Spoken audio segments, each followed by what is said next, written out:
Annie's story, as recorded by Tampa Bay Times. The family lived in a rundown rental house for almost 3 years when someone first saw a child's face in the window.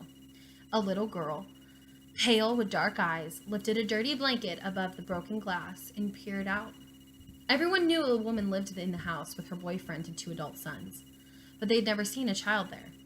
The girl looked young, 5 or 6, and thin, too thin. Her cheeks seemed sunken, her eyes were lost. The child stared into the square of sunlight and then slipped away. The face never reappeared. Just before noon on a hot July day in 2005, a Plant City police car pulled up outside the shattered window. The police officers walked into the front door, into a cramped living room. Everything was dank and rotting. Tattered curtains, yellow with cigarette smoke, dangled from bent metal rods. While the officer looked around, a woman in a faded housecoat demanded to know what was going on. Yes, she lived there. Yes, those were her 2 sons in the living room. Well, yes, she had a daughter. The detective strode past her. Down a narrow hall, he turned the handle on a door, which opened into a space the size of a walk-in closet. He squinted in the dark, and at his feet, something stirred.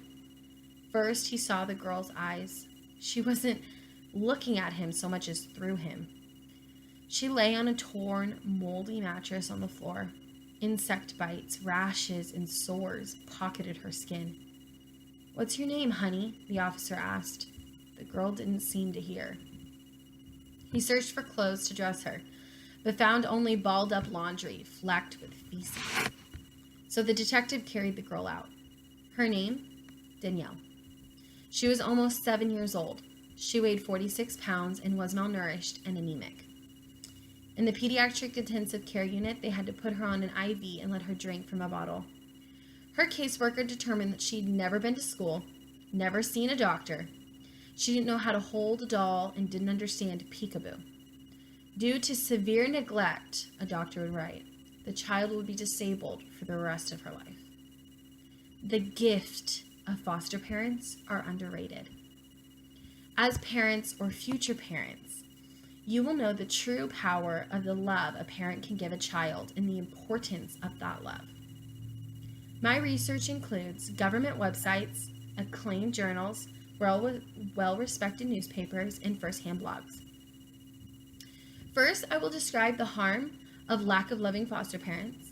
Second, I'll explain why people are not actively becoming foster parents. And third, I will give specific action steps to become a foster parent.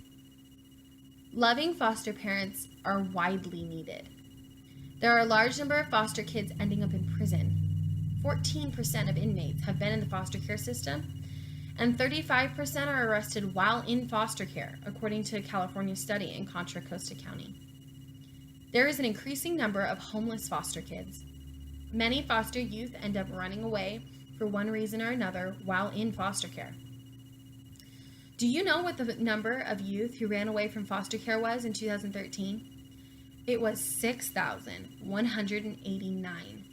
To put that in perspective, that's enough kids to fill more than 110 school buses. There are a devastating amount of foster kid suicides. Suicide is not uncommon among youth of our day. The World Health Organization says suicide is one of 3 leading causes of death for young people under 25. Adolescents who have been in foster care were nearly 4 times more likely to have attempted suicide than other youth. Now that I've told you the harms foster kids face, I'll tell you why more loving adults are not becoming foster parents. A barrier for many potential foster parents is the lack of money. It's expensive to raise a kid. According to the Department of Numbers, the average household income in the United States is $55,775. According to USDA, the average cost of a child a year is $11,900. Since the national average number of children a married couple has is already 2 children, with expenses for themselves and their family, it's easy to see how it could be expensive and daunting for the average American family to take on another child. Another barrier for many potential foster parents is the potential pain one may feel if they have to give up a child they have come to love.